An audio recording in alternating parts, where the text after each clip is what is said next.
Vous avez été molesté, tapé, torturé ou pas?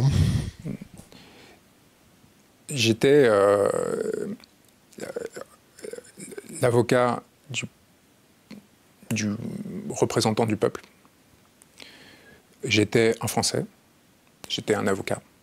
Et donc, en fait, j'étais, les Américains diraient high value target, c'est-à-dire quelque chose avec lequel il fallait, donc, dans l'illégalité, mais en faisant attention. Pourquoi? Parce que ça pouvait avoir des conséquences pour chacun de ceux qui étaient avec moi. Ils savaient qu'en fait, ils étaient en train de jouer beaucoup et le gros avec ce qu'ils étaient en train de faire. Et qu'il y avait beaucoup d'échelons hiérarchiques au-dessus d'eux qui étaient en train de regarder de façon très précise ce qui était en train de se passer. Donc, donc ce qui est évident, c'est qu'il n'y a pas eu instruction de me torturer ou de me blesser de la part de la hiérarchie. Il y a eu des provocations, il y a eu des tentatives de déstabilisation. Pendant plus de... J'ai passé... Mais il y a eu surtout de ma part une résistance à toute forme de compromission avec eux. C'est-à-dire que si j'avais été arrêté au Sénégal, j'aurais accepté. C'est-à-dire qu'on a joué, on a perdu. Là, il y avait une violation des règles de leur part.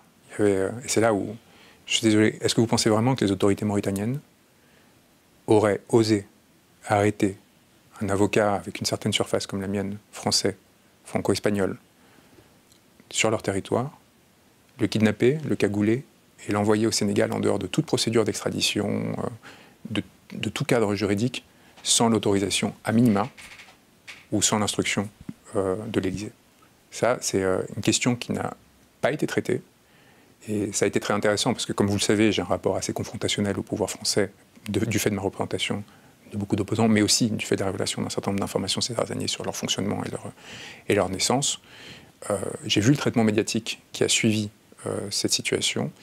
Et lorsque j'ai été enfin libéré, parce que, en même pas 24 heures, il y avait une pétition avec 25 000 personnes qui l'avaient signée en France, qui avaient des gilets jaunes, qui avaient déjà organisé des manifestations, qui avaient en gros toute une litanie de personnes qui, elles, tiennent aux principes fondamentaux.